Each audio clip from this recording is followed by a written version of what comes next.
So this should put us on the bottom floor, I believe. And Technoblade. Alright, come here, buddy.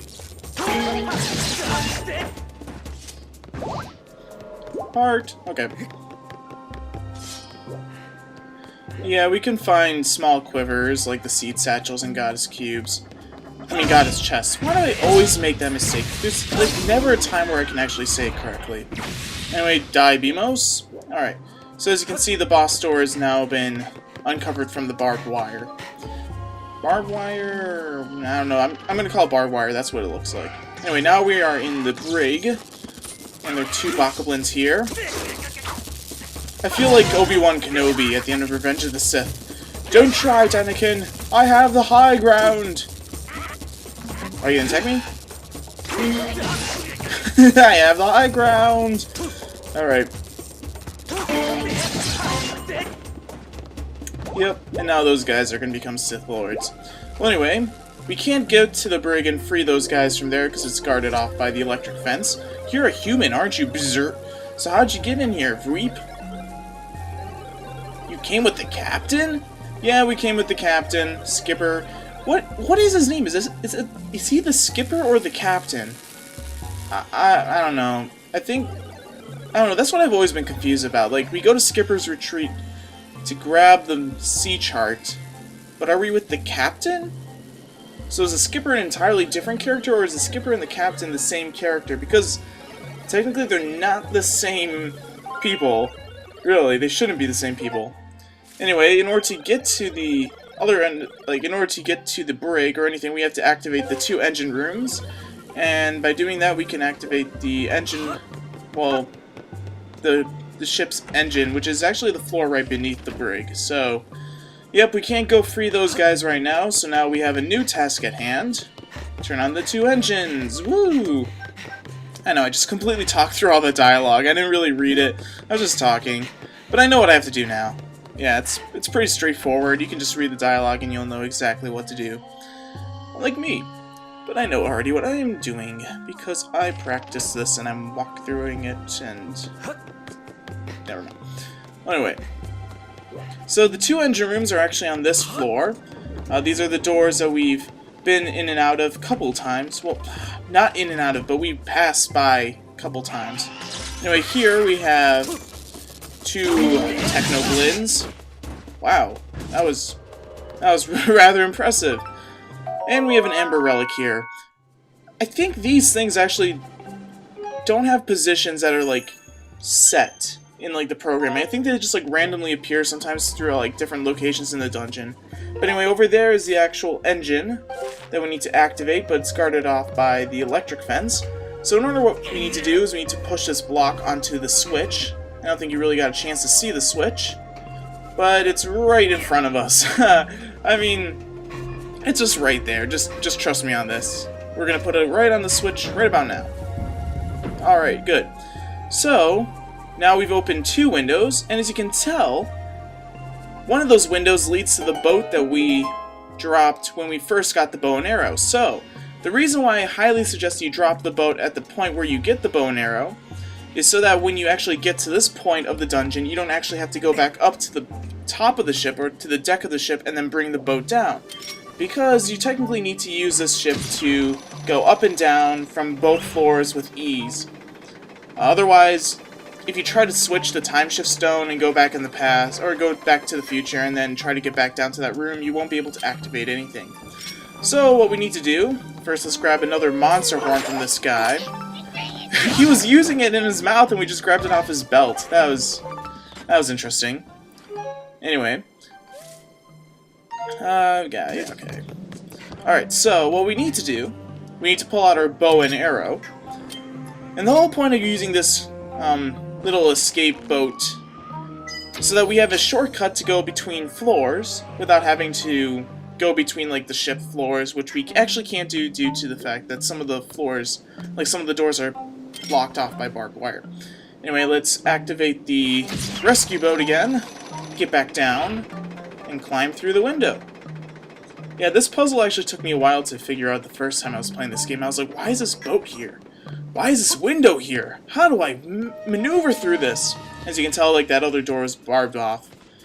Anyway, over here, we have some electro keys, or are they regular keys? I don't know. And a monster claw, alright. But we also have a switch. You need to activate the switch so you can just get through this, in and out of this door with ease. Otherwise, this door is locked, and you can't get through the other one on the other edge of the room because that one's barbed off, like I've said numerous times. So, now we have a way in and out of this area where the time shift stone is activated and deactivated. So here's the engine. We can't activate it when we're in the future. So we need to go back to the past, and luckily there's a grate here for us to activate the time shift stone. But before we go do that, when you're in the deactivated, or in the future, oh my gosh, when you're in the future, come over to this fan hole and shoot the switch right across in the other room. Otherwise, when the time shift stone is activated, that fan is blowing and you won't be able to really get an arrow through there. Alright, so now that we've unlocked that door, we can head back in here and activate this engine. Yeah, there's a lot of like going back and forth and trying to figure out when you need the time shift stone activated and deactivated. I mean, that's a cool thing about this dungeon. It's a little bit more of an expansion on the whole time shift puzzles from the Lanayru mining facility. Anyway, stick your sword in, and oh, okay. Yeah, I couldn't hold it. Oh boy. Yeah, sometimes that's just sturdy. Never mind. Master, I can confirm that as mentioned by the crew, the engine will still be operational, but the corridor, the bridge will not be passable until you activate the other power generator. Yeah, so we have one more power generator that we need to activate before we can access the brig from the engine room. So now that we've unlocked this door, when we shot through the opening in the fan place, we can kill these Bakublins, of course. Come on, buddy. Come on. Come on. There you go. You got it. You got it, buddy. Alright. So, what we need to do is we need to pull this block, if it's not already obvious. I mean, some of these things I'm just saying, it's just kind of obvious. I wish I didn't really say everything, but what do you know? Alright, so that fan is activated. I actually messed this up. But what we need to do is we need to go back into the other engine room, deactivate the time shift stone, get back in there, and use the non-functioning fans to progress through to the other engine room. Yeah, so even though I practice this and I know what I need to do, sometimes I just forget. So pardon me about that. Anyway, back to the future, which is coincidentally the past. It looks like the past. I don't know, this whole time shift thing is messing with my mind right now. Trust me, it gets even worse later on in the game.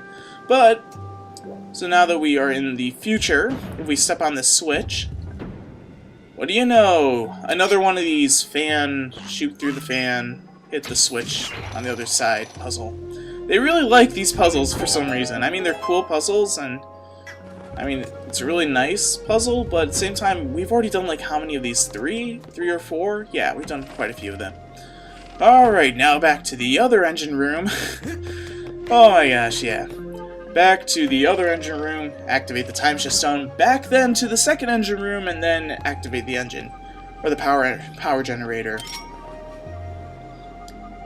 Yep, a lot of backtracking. Can be a little bit annoying, especially if you don't know what you're doing, but that's the whole fun of a Zelda dungeon, isn't it? Figuring out those puzzles. Damn it, I'll figure out this puzzle if it takes me 5 hours or 20 minutes. But anyway. Yes, I mean, once we're done with the power generator, there's really not much left to this dungeon. It's a very brief dungeon, in my opinion. I mean, if you know exactly what you're doing and you know like how to do everything, and you stick your sword in at the right time, really this dungeon goes by really fast, and before you know it, it's all over. And I mean, it's nice that this dungeon is like at the end of this whole little section of the game that I absolutely love, but at the same time I really wish that this dungeon would be more than what it is. Like, it feels kind of like it's lacking something, like lacking more depth to it than like some of the other dungeons like Lanayru mining facility, but at the same time it's good for what it is. So I really have no problem with it. But anyway, now that we've activated both power generators, instead of going through the right window, this time if we go through the left, there is a ladder, and if we drop down the ladder, we actually will access the engine room. Yep. So, now that both power generators are activated, we can go down here. Otherwise, you won't be able to get very far in this room because the power generators, they activate those blocks, and those blocks block your path. Yep. Who knew that blocks blocked your path? Well, anyway, over here past the gate is the brig right above us. So what we need to do is we need to jump down here. Now, you need to be very quick here, or at least time your motions carefully, because these blocks will crush you, so stay in between both this block and the one behind you, and now you can make it. Yeah. So just be careful. Alright, here is one of the big secrets of this dungeon. It's not really a secret, but if you noticed a while back, there was a room with like a ton of treasure chests. Well, here there's a nice little hidden alcove that we can swing into with our nice handy-dandy whip. It's kind of a hard jump to make due to the fact that you don't really have that much room to swing. But if we climb this ladder, that was a weird... It's like you misstepped the ladder. We can open up every one of these treasure chests. Yep, isn't it wonderful? And we're gonna be hearing that little jingle a lot in like the next minute or so. Alright, this one should have 100 rupees, I believe. Yep. Alright.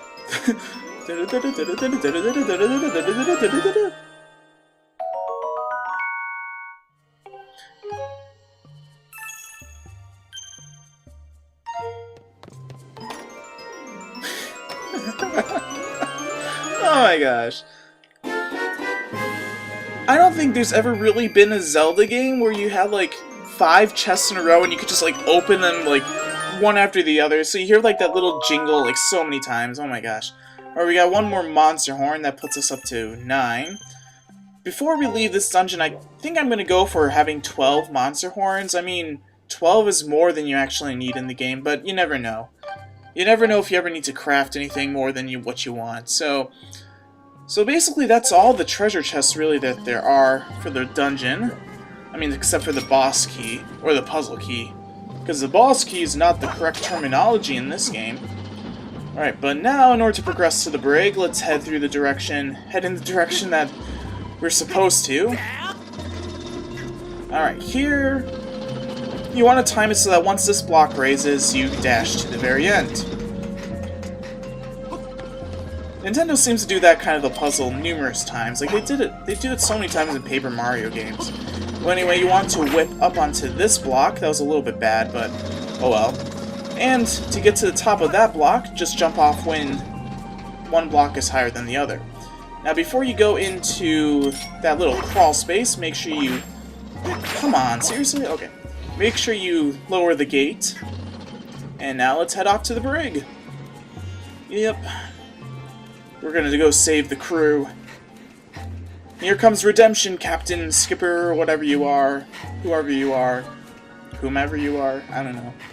Alright, climb the ladder to victory! And there's one more switch. I keep on forgetting that there's another switch. And now we've opened the brig. You really came to save us, Weep! My circuits are glowing with happiness! Really, Vroom, you came on board to find the Nehru's Flame. If you want to reveal Nehru's Flame, you're going to have to regain control. Wait. The control room is next to the brig, but its huge door is sealed shut. You'll need a key to open it, Vroom. First, you should head to the captain's cabin. Zert, the control room key should be in there, Weep. Please take this key as thanks for rescuing us. This key will open the door to the captain's cabin. Alright, you could have just said, here's a key, go open the last locked door in this entire dungeon and you'll find what you need.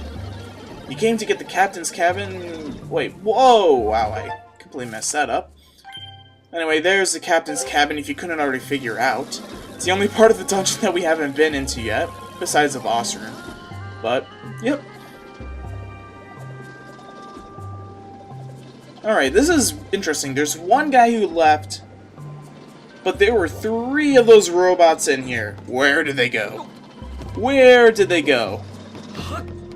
Maybe they left while I was talking to the other guy. Maybe they're like, why are we waiting here? The door's open. Let's just go. But the thing is, you'll never find those guys again. They're I don't even know where they are on the ship. They're not anywhere I've ever found them. Maybe they're back in the power generator room or anything like that, but I usually don't go back there because there really is no point to it. Because all we need to do now is just head off to the captain's cabin. Cabin's captain, yep. Yeah, that's logical. But yeah, if you want to go find those robots, most likely they'll be at the power generator rooms. But anyway. Actually, we're heading there right now, so maybe we might be able to see them. No, I don't see them. Alright, so as we have done this a couple times already, let's use the boat as a shortcut back to the deck. Yep. As easy as that. Really it is. Alright. Gotta love this boat. It's a lifesaver in more than one way. Alright, let's grab one more monster horn.